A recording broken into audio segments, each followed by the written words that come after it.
because something has happened. You see, days ago, my brother figures out something's going on and finds out through the grapevine that there's a rumor that something is happening between me and his wife.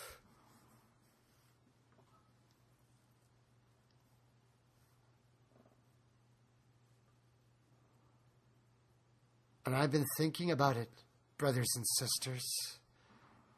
In the back of my mind, I knew this moment was going to come. I don't know what I was thinking. Of course I'm feeling love. Of course I'm feeling bliss. Of course I'm feeling all kinds of things. But how can it ever be right? This is not my wife. This is the wife of my brother. Now, before everybody jumps to conclusions, before everybody thinks I'm like all the other crazy people out there, before you start to think, okay, you've met her so many times alone, people, let's discuss the definition of khalwa.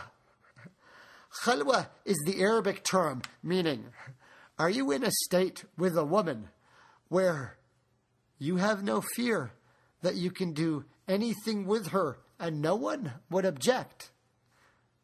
This is the state that you're not supposed to be in with a woman. Now, in the West, you can almost do anything with any woman almost anywhere. Of course, you're not having sex in the streets, but do you understand what I'm saying?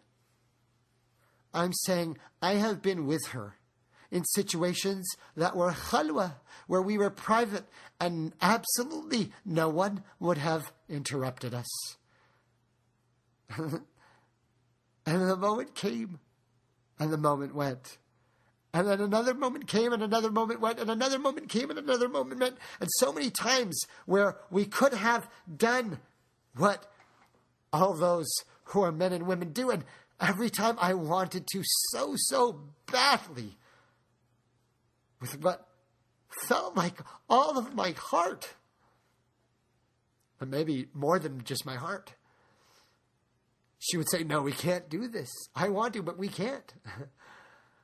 And then when she really wanted to, and it wasn't just me, she really wanted to, I would think, no, we can't do this.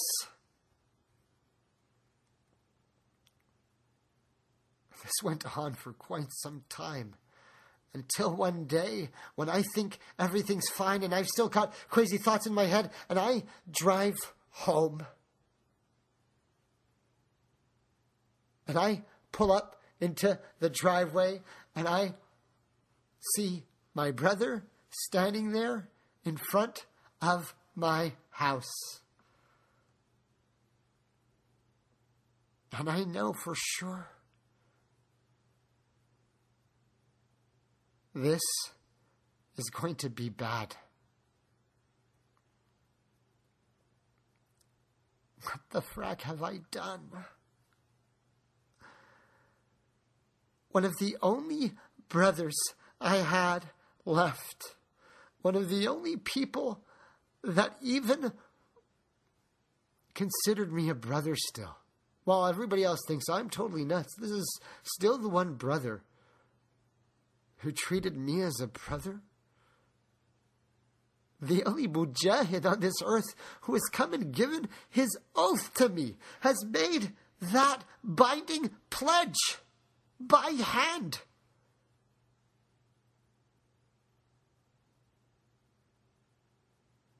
I get out of the car. I can see he's furious. I know he's paranoid. He's going to be out of his mind, and I don't know exactly what to say. He says, Salim, you're my brother. Assalamu alaikum. You need to tell me exactly what's going on from beginning to end.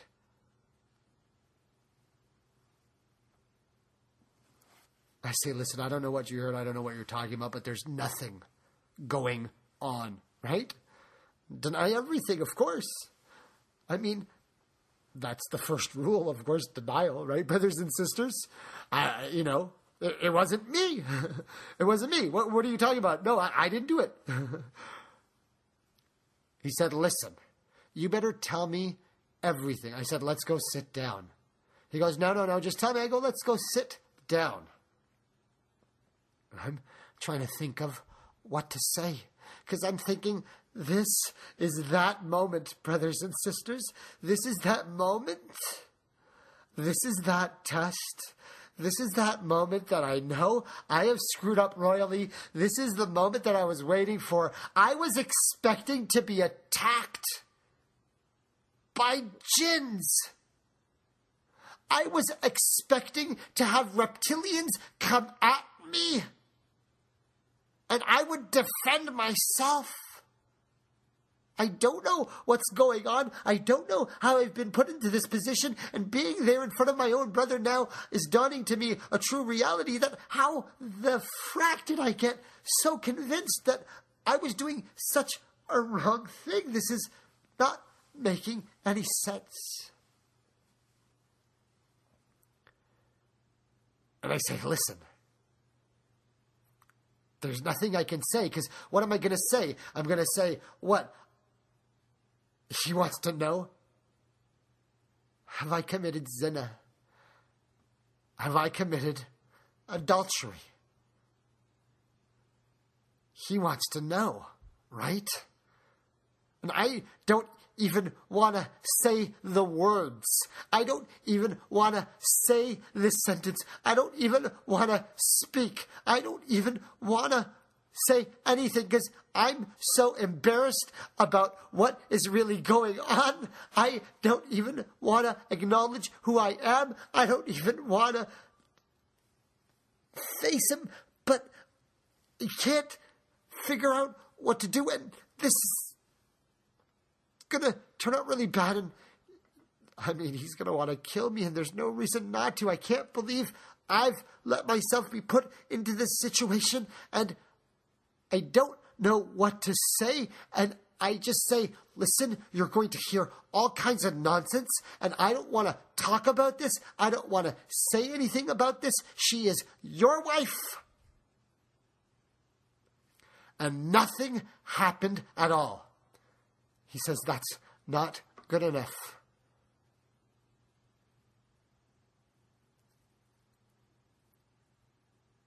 I said, there's nothing to tell. Go home and end this.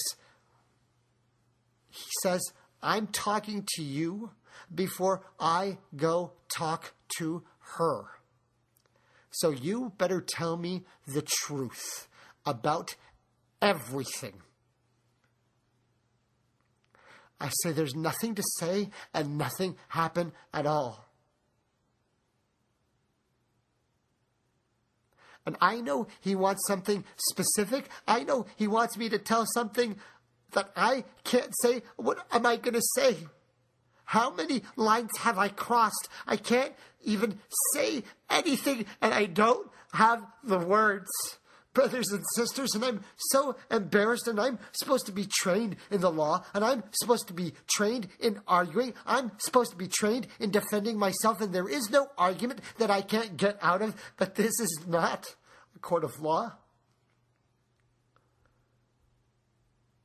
This is my brother asking me for the truth, and I'm too embarrassed to tell him the truth about who I am. And I say, I can't say anything. I don't know what to tell you, brother. And I'm thinking in my mind, I feel like I'm totally in love with his wife, and I've been trying to do whatever I can to stop myself, but I can't even control my feelings. I don't know why this strange, crazy thing is happening to me. I feel totally madly in love with her, and this is just unavoidable. I don't know what to say, and all I can think of is that guy in the cave. That guy in the cave. Yeah, that guy in the cave. And I say, brother, listen, I'm going to say something specific, and I want to end this conversation. And after I say this, I will not speak about this issue with you ever again. I did not break the seal unlawfully. See, I think about that guy in the cave. There's 3 guys in the cave. I think there's 3 guys in the cave. And that second guy says he fell in love with a woman. Do you remember, brothers and sisters, the story of 3 guys in a cave? He says he fell in love with a woman. And he wanted her more than anything he has ever wanted her. He fell in love with her more deeply than he ever felt anything. And when the moment came, and when the chance happened, she, the woman, said, "Don't break the seal unlawfully."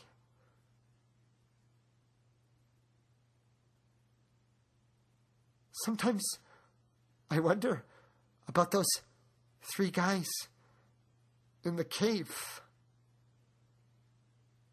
I mean, I know he was in love with her. I've read the hadith before. But I don't think I ever knew how he felt. Not until that moment, brothers and sisters.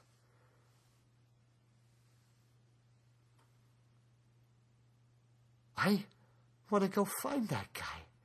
I mean, what happened with him and that girl? What was the story? I mean, how did he end up in that situation? Why did she stop him? And why did he agree not to do anything else? And what stopped him from breaking the seal?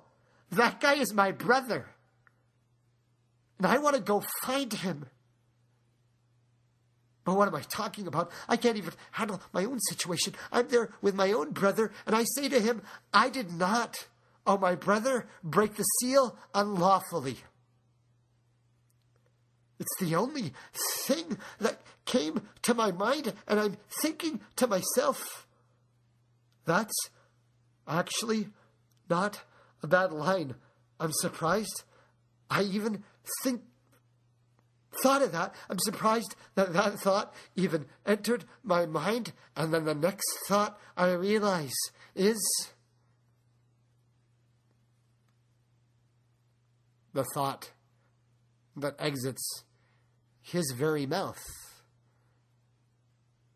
which means everything other than the seal you have broken.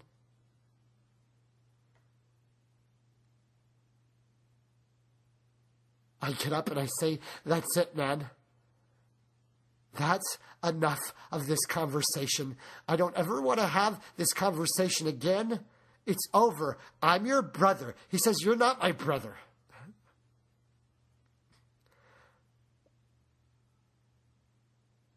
I said, this is not what you think.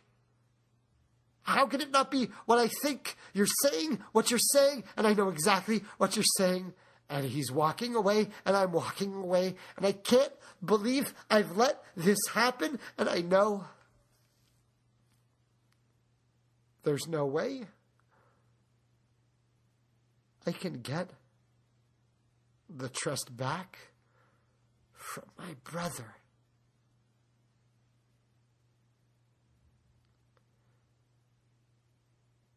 I am the one who testifies on this earth. And in the moment that really counted, in the key situation where I was supposed to figure out the truth, I made the big mistakes. I took the sins on me. You see, I knew they were going to come after me. I just didn't know how. And this was a bigger plot than I had understood.